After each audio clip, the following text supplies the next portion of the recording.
I have always considered Salamence to be a top-tier Pokemon in beating the single-player game. And today we're going to see what it's like starting with the Bagon, a Pokemon that typically you only get really late in the game in Pokemon Emerald. And we're going to play through the whole game just with that to see how quickly we can beat Pokemon FireRed, LeafGreen. This is the fourth and final part of our series. I know, so sad, but don't worry, there's more videos coming. Right now, the biggest surprise has been that although pseudo-legendary Pokemon, at least their final forms, are very powerful, it's taken so long to level them up due to them being in the slow level up group, as well as the fact they evolve into their final form very late, that they have been worse than the normal Pokemon Professor Oak will give you. But I have a feeling that Bagon could be a little different.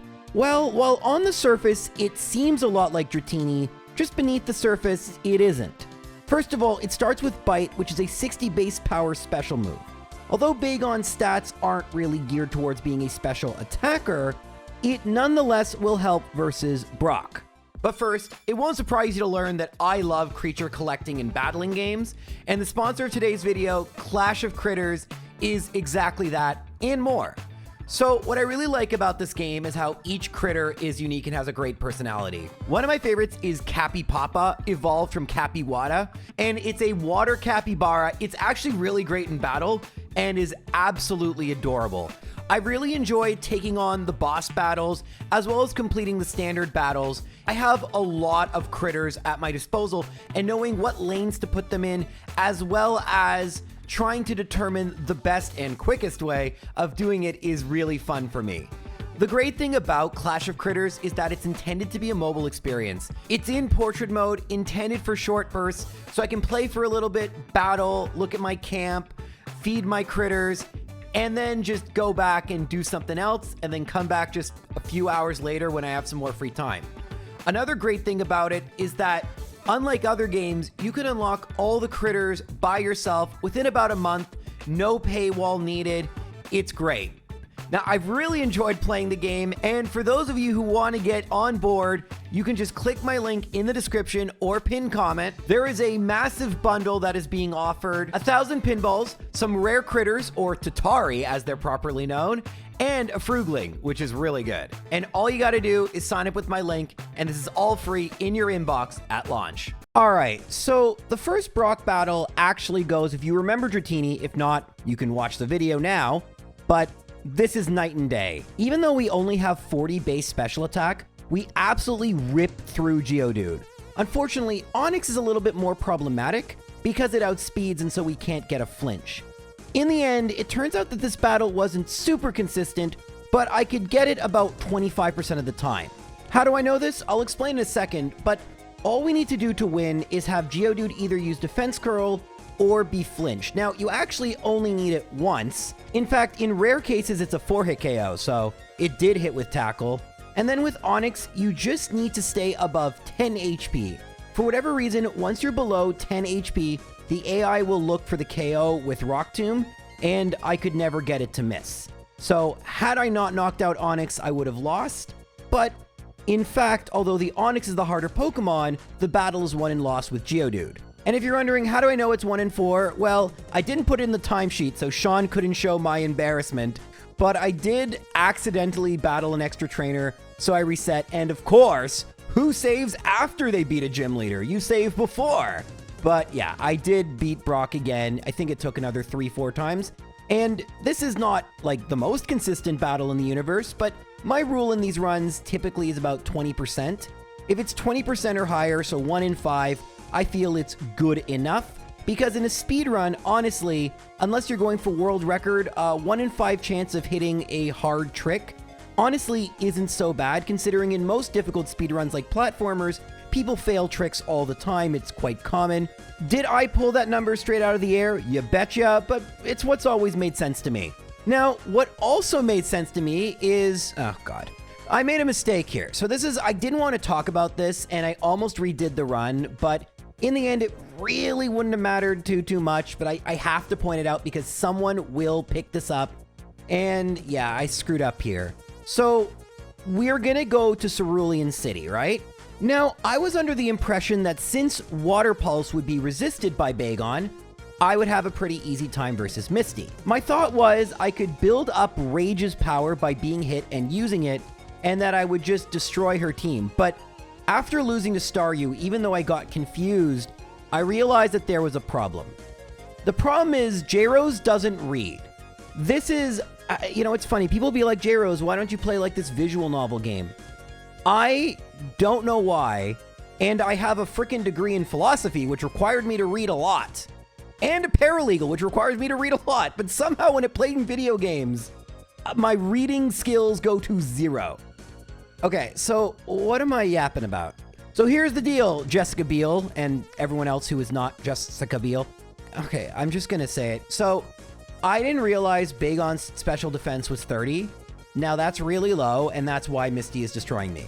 The other thing I didn't realize is that I probably should have leveled up more in Mount Moon. That's what I was getting at a little earlier, but if I'm not switching topics wildly and rambling and going on bizarre tangents, then is it really a J-Rose 11 video? No, it's a J-Rose 12 video, and that's a really good channel. I need to make another video for that channel. Subscribe to that channel if you like other games. That was a plug. That was shameless. This is also shameful.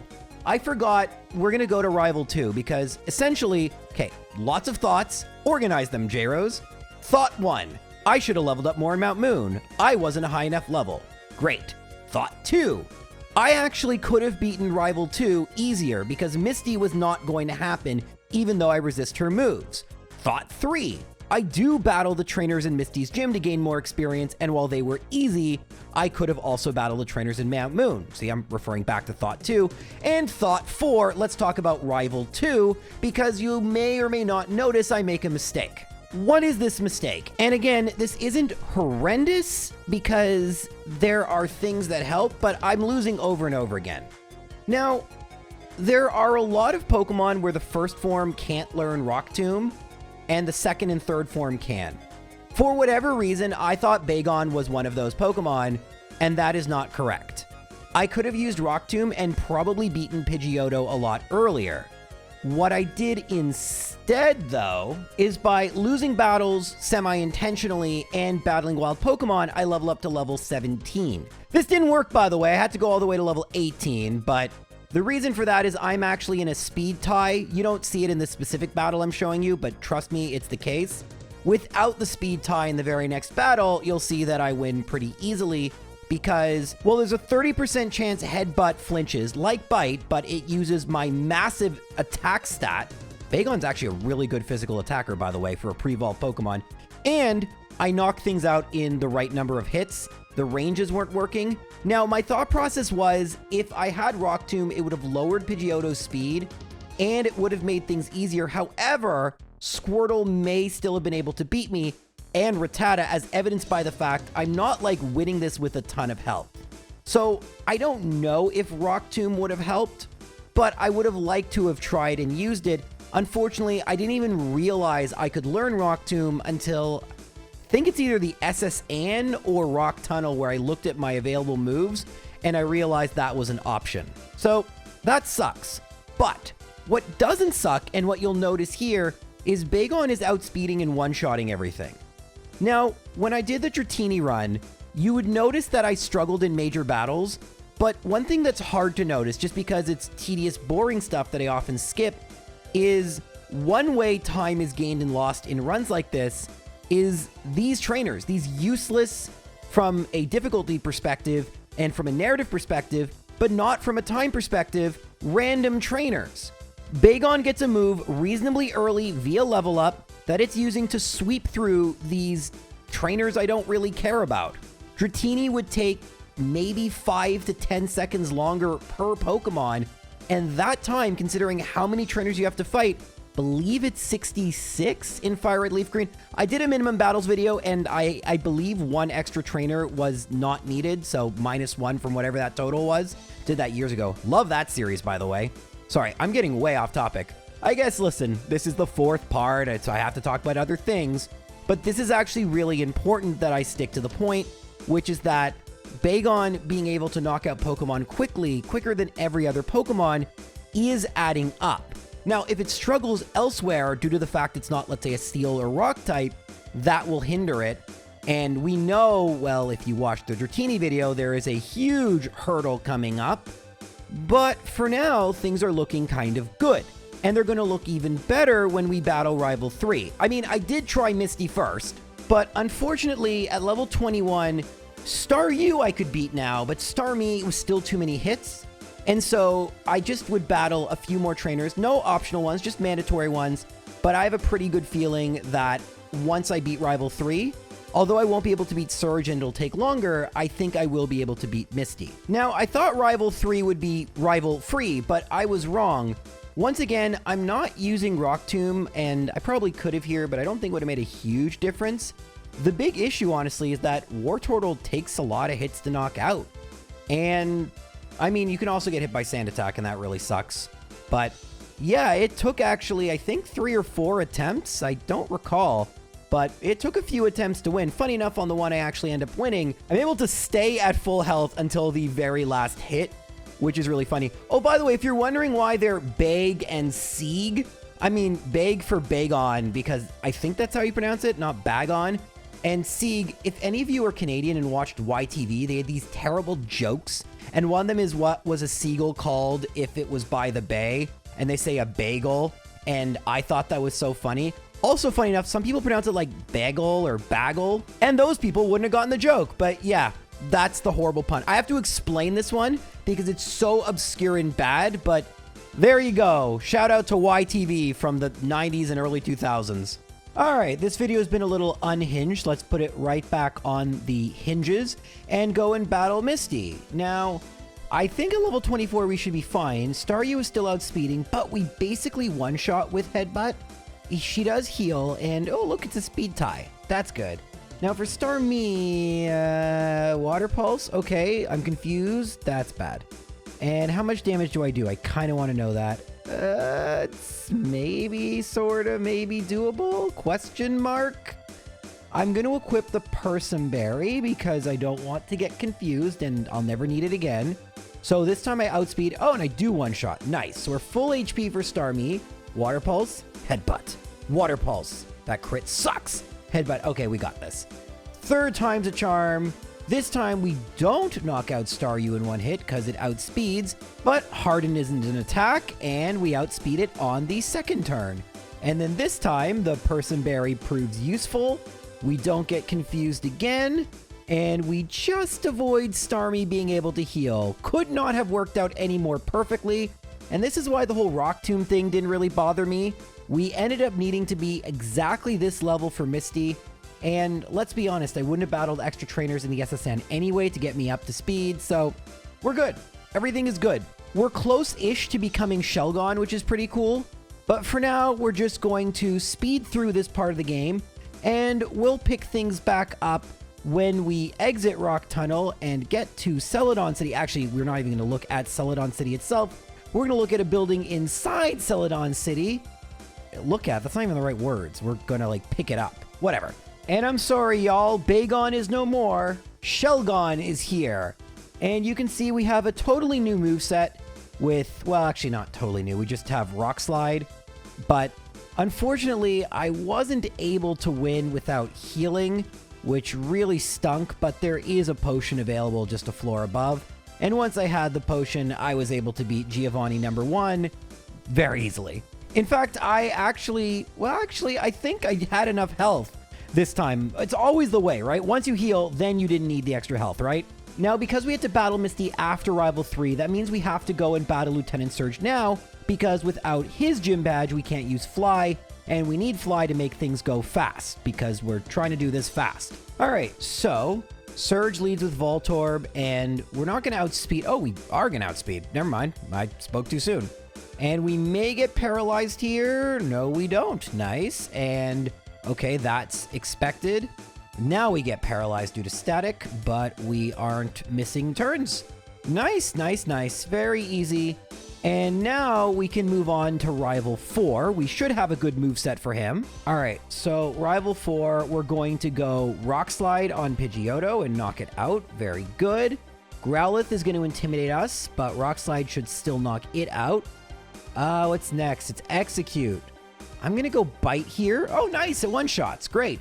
And don't forget, Bite is a special move in this generation, so it should actually, I'll just go Headbutt to one-shot Kadabra, and then War Turtle, I'm going to have to, let's see how much that does. Whatever, we'll just go Headbutt. Should be a 4-shot.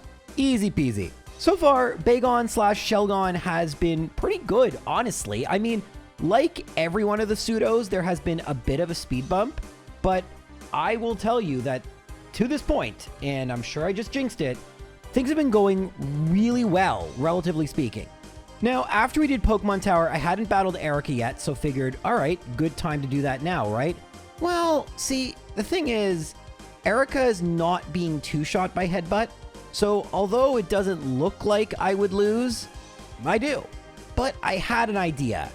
I can just delete Brick Break, because you can rebuy it in Celadon. Actually, I can also delete Headbutt. I'm going to do that, actually. Even though you can't rebuy it, I can get the TM for return. We don't really need a normal move. We probably can rely on favorable type matchups going on. So with Aerial Ace, even though it's not same type yet, it does quite a bit more than Headbutt because it just is super effective. And with that Stun Spore miss, I could have actually equipped the Cherry Berry. But once we can two-shot Victory Bell and not be paralyzed, although funny enough, Vileplume is good. I don't know why it's funny, just, I guess, incidentally, I should say, Vileplume is going to paralyze us. This is why I need to script better. You know, the whole, like, natural off-the-cuff thing works sometimes, but sometimes I'm just having a day. And it would be nice just to read a script. I mean, how nice must it be for other YouTubers? You just read and do the YouTuber voice. Now, everyone, don't forget to like, share, subscribe, and all the other words that I can't remember. Also, don't forget to follow me on all my socials, such as MySpace, Dig with a second G. I actually have no idea what Dig is. I used to get like the option to share to it, and I have no idea. Does anyone know? Who knows? Sorry. I need to go back to the script. So, now that we've beaten Erica, I had a really hard time figuring out what I was going to do next. But, using my brain, my knowledge, and my rule of threes, I was able to determine... Okay, I'm just bored of this. This is done. This bit got old really quick for me. Yeah, so the point is, I actually don't have a lot of things I can do. It's either Koga or Rival Fivel, and neither looked great, to be honest with you, but neither looked terrible either. Typically, you guys will expect me to have battled Koga, but I actually don't. I try Rival Fivel first, thinking I might have a really good type matchup against his Pokemon. And, I mean, Pidgeot outspeeds, but I do. I'm able to knock it out in 2 hits thanks to Rock Slide. Growlithe, though, intimidates, and this is where I'm like, okay, I think now's time for the thing we do in every FireRed LeafGreen run. By the way, remind me to say, I have something to say about that in a second. But you can see with Execute, if we were behind, wow, this is really good luck. But if we were behind a substitute, we would just do so much more damage. And I actually make it all the way to Blastoise, but yeah, without being behind the substitute, which is what we're going to go do. We're going to go back to Fuchsia, and we're going to teach substitute. Now, I have been getting some, but not many, but I do want to address even some complaints I get, because this isn't me trying to like show the haters or anything like that. I think it's a legitimate piece of criticism that I want to respond to, because it's just hard responding to every single comment. Substitute is very meta-centralizing, and banning it is a possibility. I just don't see why I would do that. And the reason I'm saying that is the same reason I prefer red and blue runs to yellow runs. While it would make the run more difficult, I feel like the difficulty, at least subjectively, to me personally, would feel more tedious than fulfilling. I would be like, all right, you know, I know what I have to do to win, I just got to keep leveling up. With Substitute, yes, it's the same strategy every time, but it is used at different times for different Pokemon, not in the same battles. You know, it's just what the game is. And one day, if I do want to retry this challenge, let's say in Pokemon Emerald, where Substitute isn't as readily available, it would be a different run. And I think that's really interesting, especially because Gen 3 has Ruby Sapphire, which is kind of different than Emerald, which is very different than FireRed LeafGreen. I do plan on redoing some of these runs in these different games, and I do think we're going to get totally different results, which is really cool. But the mechanics are exactly the same. That's what I love most about Generation 3. We might be able to redo this, and just because of, for example, like Wallace is a water type, that might put Tyranitar at a huge disadvantage. I don't know. I haven't done it yet.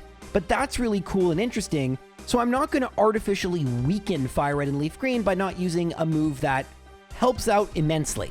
Now, depending on how long I was talking, Sean may have not or already shown part of the Koga battle.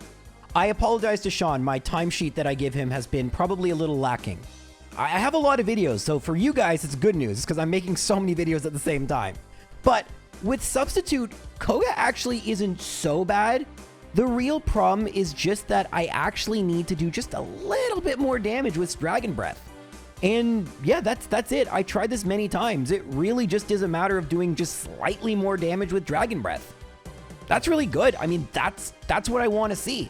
I'm just like a level or two too low. And hey, fun fact, guys, once we hit level, I think it's 43 or 42. I don't remember how many rare candies I have, but this is a massive advantage Shelgon has. It evolves at 50, not 55. And so we only have to get to whatever the level is plus the amount of rare candies that I have access to, which I'm pretty sure is 7 or 8. So we may be able to use Salamence for the next part, but we'll see. We do have to level up a little bit more anyway. Now, I want to make it clear that this was not my first attempt at level 41. Koga is really annoying, and there's a lot of different things he can do. Like, for example, the coughing can attack and weaken your substitute, which is annoying. He's always going to heal, which is fine. The Muck can opt to use Acid Armor, or in this case, it uses Minimize, but then it can use Toxic. I also can get crits, so lots of different things can happen that really help. A couple crits was really nice, and in the end, actually, I got a lot of crits. The truth is, I didn't need that many, but sure. I honestly could have even substituted one more time.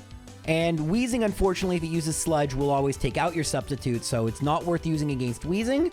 But I was correct that level 41 seemed to be the right level. But is it going to be the right level for Rival Fivel? Well, there's only one way to find out.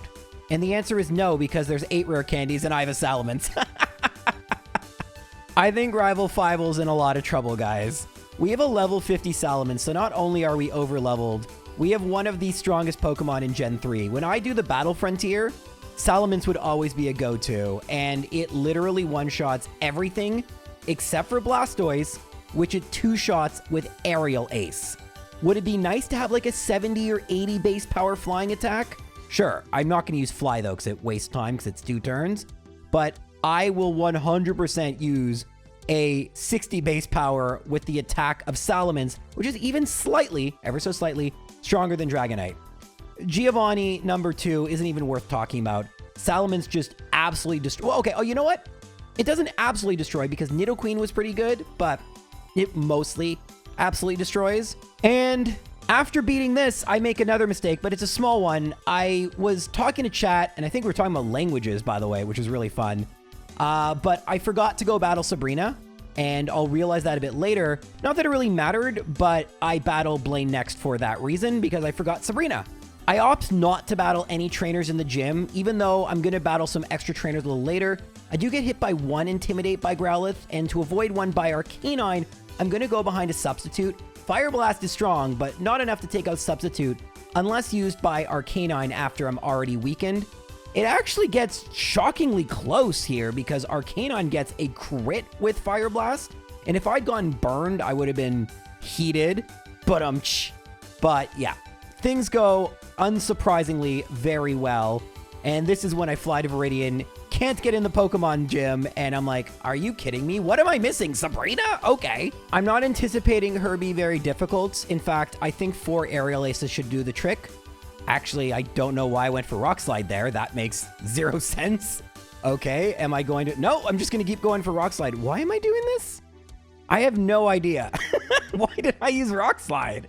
I could just miss. All right, well, that was suboptimal, but yeah, 4 Rock Slides. Sorry, 2 Rock Slides, 2 Aerial Aces. I'm literally looking at the screen. I know better, but okay. Now we're going to skip ahead to Giovanni. There's a couple mandatory trainers, but I worried a little bit about Giovanni. I don't have Dragon Claw or a ground move, so I have to either rely on reteaching Brick Break or Dragon Breath. But shockingly, even though Special Attack is not what Salamence is known for, Dragon Breath one-shot the first, and the crit may have contributed to the second. And then I just switched to Aerial Ace. I was kind of curious. I kind of mess around a bit, seeing how much Dragon Breath does, how much Aerial Ace does. Part of it was that I didn't want to get poisoned by Nidoqueen, because I do get poisoned by Nidoking, and that actually was dangerous because I knew it would be multiple hits, and that could have knocked me out. But thankfully, this was pretty easy, and with 401, we battle Rival 6. If I can first try this, it's looking good, but there's still one major hurdle left. So first thing I'm always going to do is go find a substitute in case Pidgeot wants to use... Oh, it got a crit. Okay, let's go find another substitute in case Pidgeot wants to use like Sand Attack or something. I go for Rock Slide. It doesn't knock it out, which is unfortunate. And as I've learned, Rival 6 doesn't heal in this game, which is weird. Now I go for Dragon Breath. This is the last time I should be using it because I'll get Dragon Claw soon. Growlithe, I'm just going to stick with Dragon Breath because it's accurate and will one-shot. Execute, I'll swap to Aerial Ace, which will one-shot. Alakazam, I'll keep with Aerial Ace because it'll one-shot. And now, Blastoise in this game does not have Blizzard. It does in Red and Blue, albeit in the final battle. Once again, I kind of want to see what does more, Aerial Ace or Dragon Breath. Clearly, it was Aerial Ace, but it also didn't matter. But none of this was what I was particularly worried about. What really, I mean, there are two things that really messed with Dragonite, which has the exact same typing and very similar, although not identical at all, stats. Dratini had an awful time with Brock, and that really set it back. But it also, Dragonite, struggled mightily with Lorelie. Lorelie, unlike in Red and Blue, has Ice Beam on pretty much every one of her Pokemon. And I am going to take a ton of damage. So, what am I going to do? I had a strategy that worked for Dragonite. Can Salamence do anything different? Why would it be doing things that are different? Well, let's skip ahead and we'll talk about it. All right, this is my first battle with Lorelie. I'm at level 57. So Intimidate is useless. I'm going to go Rock Slide and miss. Okay, that's whatever. It went for Hail, but I want to see how much Ice Beam will do. Answer? Everything. This isn't exactly surprising. Salamence has much lower special defense than Dragonite did. And it's only marginally stronger in attack, it's just faster. So, are we going to be completely stuck here? Yes and no, we learned some things from that run that are helpful. We want Dugong to go for Safeguard, and once it does, ideally we can use 2 Aerial Aces to knock out Dugong. Sadly, at 57 that's not going to work, so I can go Aerial Ace and Rock Slide. But then we encounter another problem that Dragonite had to deal with, Slowbro. Ice Beam does a ton. Now, if you recall, dealing with Slowbro was unbelievably difficult for Dragonite and required very specific moves to happen. And I've had a lot of time to think and reflect, and was there a way I could make things more consistent? The answer was, sorta, but I also made a mistake. Unfortunately, we need Dugong to either get flinched or use Safeguard. Here we get the flinch, and I'm still at level 57. I'll mention why that's relevant, but I'm going to go Aerial Ace Rock Slide. And you notice I'm using Rock Slide, not Brick Break, because of some differences in how I want to play this. Now, Slowbro can go for Amnesia, and I try to get the flinch with Rock Slide. Instead, I get Yawned.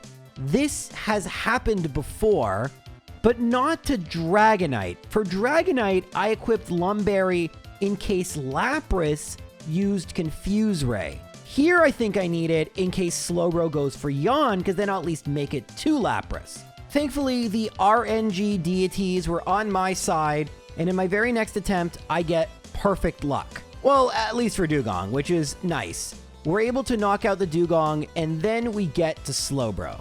We're going to go Rock Slide here. We get a crit. It goes for Yawn. I go for Aerial Ace. It doesn't knock it out.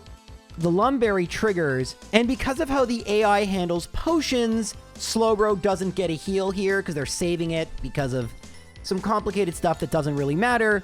Point is, we make it to Jinx. Now, Dragonite did not get access to Rock Slide, and it is super useful because unlike Brick Break, it's super effective against Jinx. This is the biggest difference between these two Pokemon, and really makes a huge difference against Lapras because we get a 30% chance for a flinch, and then Cloyster doesn't have an ice move, so we're able to make it to Bruno. Now, again, because I did this run after Dragonite, I learned my lesson not to take Bruno lightly, and so we're just going to actually go Dragon Claw against Onix, and we still have Aerial Ace. Now, Aerial Ace can't be retaught, so I have to be careful with it.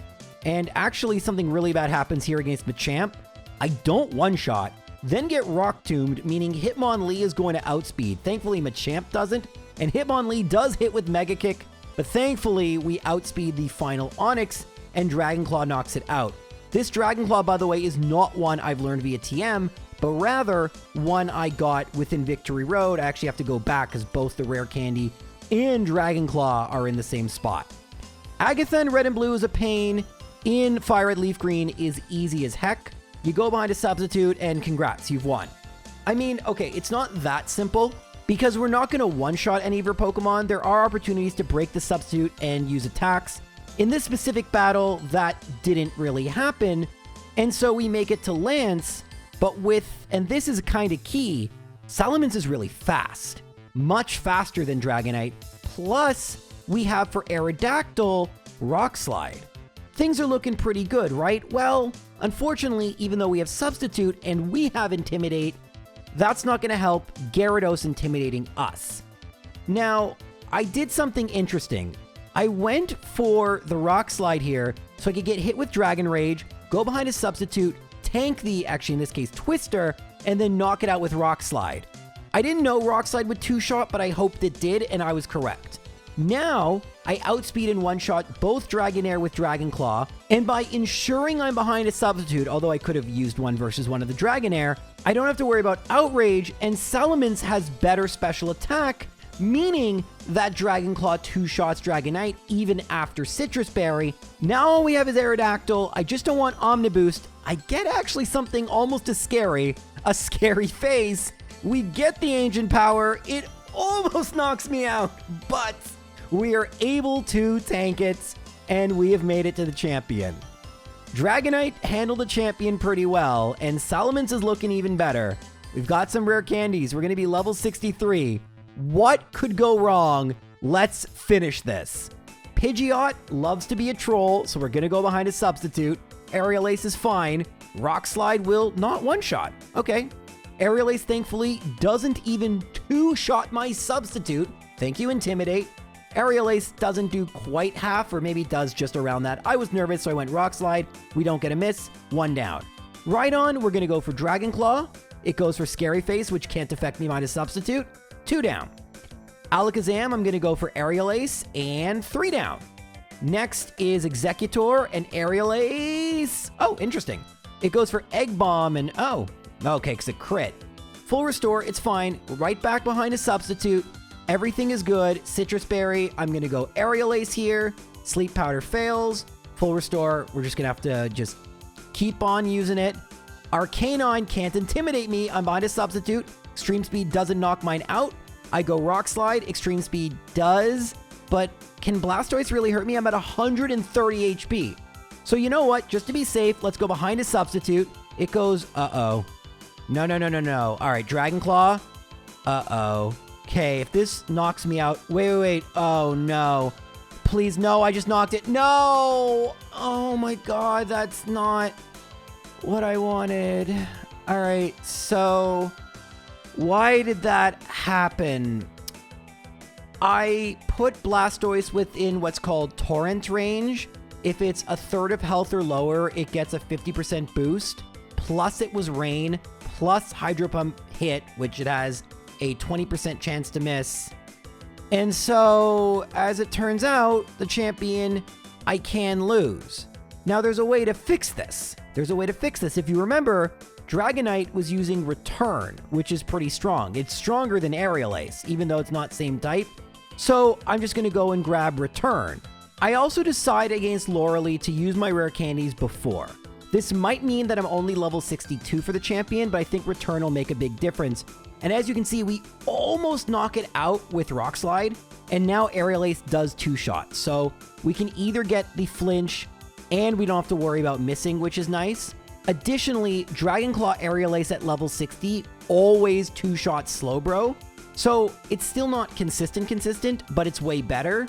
And the Lumberry now can be used the same way we did in the Dragonite run, which is in case Lapras goes for Confuse Ray. None of the other battles were very interesting, so we can just kind of speed through them a little bit. Although, actually, you know what? No, wait. Stop speeding. the Agatha battle. The Agatha battle was interesting.